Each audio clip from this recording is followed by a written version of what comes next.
बोलिए श्री राधा वल्लभ सरकार की जय। सद्गुरुदेव भगवान की जय। ना गुरुरधिकं तत्त्वं ना गुरुरधिकं तपः ना गुरुरधिकं ज्ञानं तस्मै श्री गुरुवे नमः। प्यारे भक्तों, आप नित्य प्रति कथा श्रवण करते हैं। नित्य प्रति आप ठाकुर जी के नाम का संकीर्तन एवं सत्संग श्रवण करते हैं।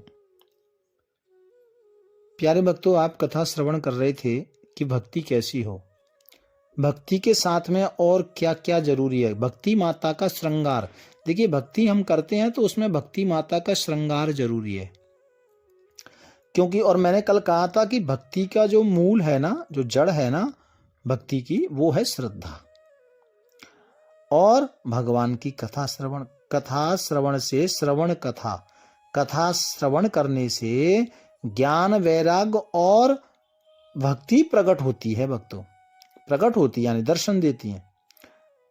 कथा आती है ना भागवत में, भक्ति सुतौ तौ तरणौ गृहीत्वा प्रेमैक रूपा सहसा विराशित। भागवत में कि हरिद्वार में जब महात्मा का वर्णन करते करते तरुण अवस्था को प्राप्त हुए थे ना, ज्ञान और वैराग्य, तो इसे देखकर सब विस्मित पड़ गए थे। लेकिन विशुद्ध प्रेम रूपा भक्ति वहां अकस्मात प्रकट हो गई थी। तो कहने का तात्पर्य यह है कि भक्ति में यदि श्रद्धा नहीं है तो वो प्रकट नहीं होगी, यानी वो सिद्ध नहीं होगी।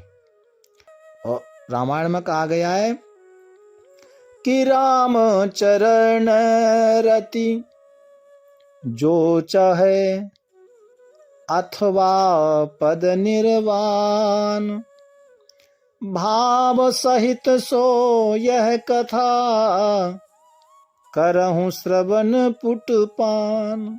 राम चरण रति जो चाहे अथवा पद निर्वाण। भक्तों, भगवान के श्री चरणों को जो प्राप्त करना चाहता है, भगवान को जो पाना चाहता है, या निर्वाण यानी मोक्ष को जो पाना चाहता है, भाव सहित सो यह कथा। भगवान की कथा भाव से श्रवण करना चाहिए। आप नित्य प्रति श्रवण करते हैं ना कथा, तो ये भी एक भक्ति है। हाँ, कोई भगवान की माला करता है, कोई सत्संग श्रवण करता है, कोई सेवा करता है, कोई श्रद्धा भाव रखता है, तो भाव के सहित भगवान की कथा सुनना भी भाव सहित सो यह कथा करहूं श्रवण पुटपान। जो भगवान की कथा श्रवण करता है ना, उसको भी भगवान प्राप्त हो जाते हैं। लेकिन अभिमान को त्याग कर, अभिमान जातिर्विद्या महत्वं च रूप यौवनम मेव च यत्नेन परितस्त्याज्या पंचेतै भक्ति कंठकाः। जाति, विद्या, महत्व, रूप तथा यौवन, इन पांचों के अभिमान से भक्ति पथ के ये मुख्य कांटे हैं। जाति, विद्या, महत्व, रूप एवं यौवन।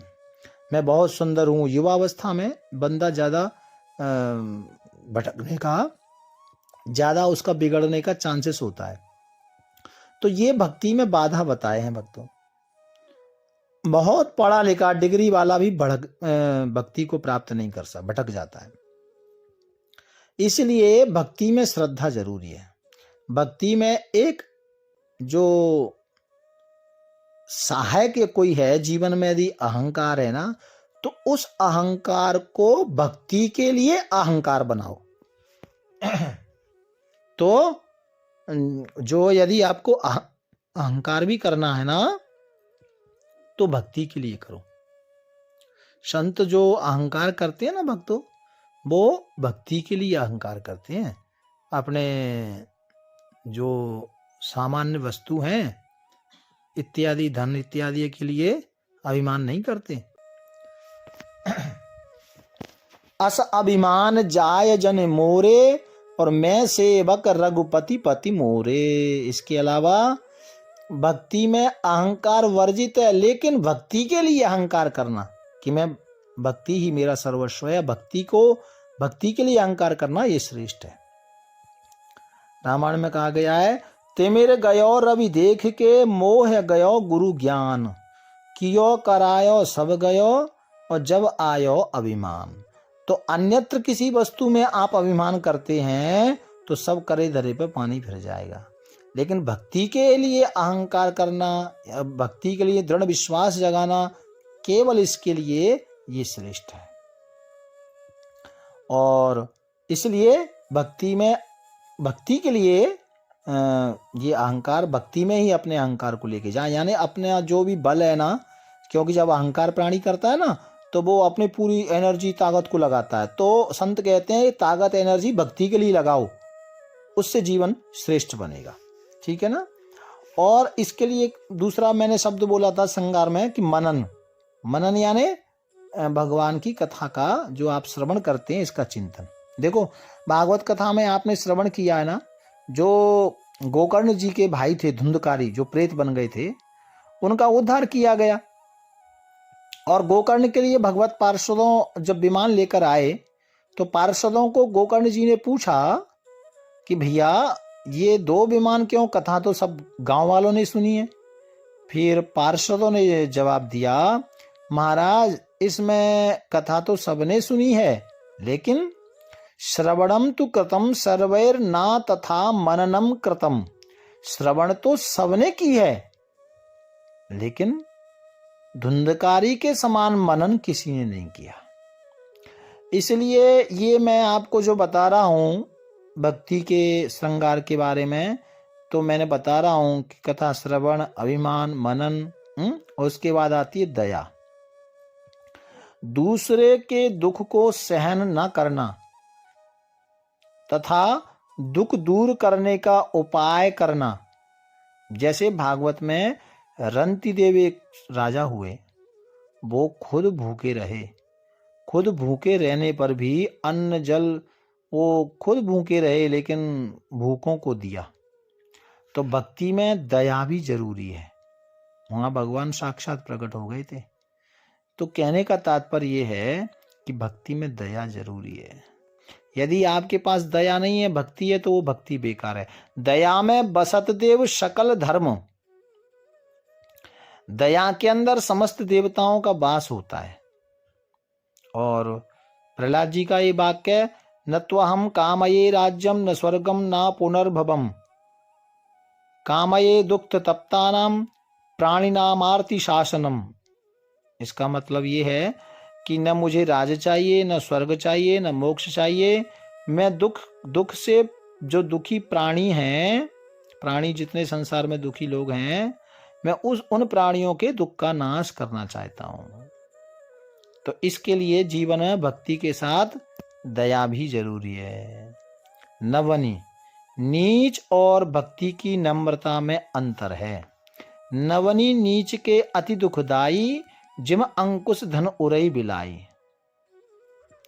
और भक्तों की नम्रता वस्त्र की तरह काट छाट कर दूसरों के उपकार में ही काम करती है। नम्रता जरूरी है। भक्त में नम्रता होती है तो उसका कल्याण होता है, दूसरों की सेवा वो कर सकता है। नम्रता जरूरी है। तृणादपि सुनीचेना तरो रपि सहिष्णुता, अमानिना मानदेय कीर्तनीया सदा हरि। चैतन्य महाप्रभु कहते हैं कि अपने को तृण से भी नीच समझकर, वृक्ष से भी सहनशील बनकर, स्वयं अमानी होकर, दूसरों का मान देने वाला बनकर, सदैव हरिनाम संकीर्तन जो करता रहता है, पन यानी प्रण, प्रतिज्ञा, अनन्यता, दृढ़ इष्ट निष्ठा, तो गही ये जो भी प्राणी ऐसा करता है उससे भगवान दूर नहीं है। इसलिए भक्ति में श्रद्धा, दया ये जरूरी है। प्यारे भक्तों,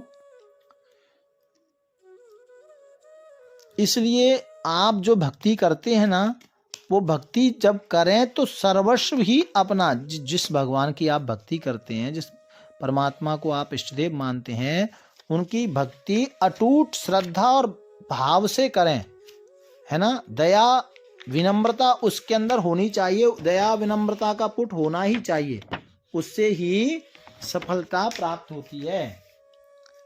ठीक है ना। तो इसलिए दुआवली में कहा है, नाम जप दर्शन स्मरण तुलसी चरणामृत सेवनादि से पन अर्थात संकट काल में भी पन की रक्षा होती है। दुख सहकर तथा सब कुछ त्याग कर करना चाहिए क्या? दया, है ना, सेवा, ये जरूरी है। नारद जी ने कली में घर घर में भक्ति की स्थापना करने की प्रतिज्ञा की। नाम, जैसे वस्त्र के बिना श्रृंगार अधूरा है ना, वैसे ही नाम के बिना भक्ति अधूरी है। इसलिए तो संत नाम की महिमा गाते हैं। तो इसलिए भक्ति का ये सब श्रृंगार है। भक्ति करने के साथ में जो नाम लेते हैं ना आप, ये श्रृंगार है। राम नाम को अंक है, सब साधन है सून। अंक गए कछु हाथ नहीं, अंक रहे 10 गुण। ये दुआवली में कहा गया है। इसलिए जीवन में प्रयास करो। और प्रयास क्या करें? साधु सेवा, हरि सेवा। बजई को दोई सुगर के हरि कहे हरिदास। भागवत में कहा है, भक्त और भगवंत की सेवा ही भक्ति की पूर्ण शोभा है। इसलिए कृष्ण सेवा सदा कार्या मानसी सा परामता। चेतस तत्प्रवणम सेवा तत्सिद्ध्यै तनु वित्तजाः। वल्लभाचार्य जी महाराज कहते हैं, श्री कृष्ण सेवा 3 प्रकार से होती है, तनुजा, वित्तजा और मानसी। इन तीनों सेवा में जो मानसी सेवा है ना भक्तों, वो सर्वश्रेष्ठ कही गई है ना। तनुजा का मतलब तन से सेवा करना, झाड़ू पोंछा घर जो भी शरीर रूपी। वित्तजा मत यानी धन से सेवा करना। और तीसरी सेवा है मानसी, मन से सेवा करना। तो मन की सेवा को स्वामी वल्लभाचार्य जी महाराज ने सबसे बड़ा बताया है। हाँ, इसलिए तो कहा गया, मन के हारे हार है और मन के जीते जीत। पर ब्रह्म को पाई है, मन ही एक परतीत। ये तो आप सबने सुना कि मन के हारे हार है, मन के जीते जीत। लेकिन इसके आगे है, पर ब्रह्म को पाइए, मन ही की परतीत। मन के साधन से ही हम भक्ति को, भगवान को पा सकते हैं। ठीक है ना। आगे जो मैंने कहा था कि कैसे अंजन यानी नेत्र के दोष को कैसे दूर करें, और इसकी चर्चा हम कल श्रवण करेंगे। भाव प्यार से राधे राधे राधे। राधा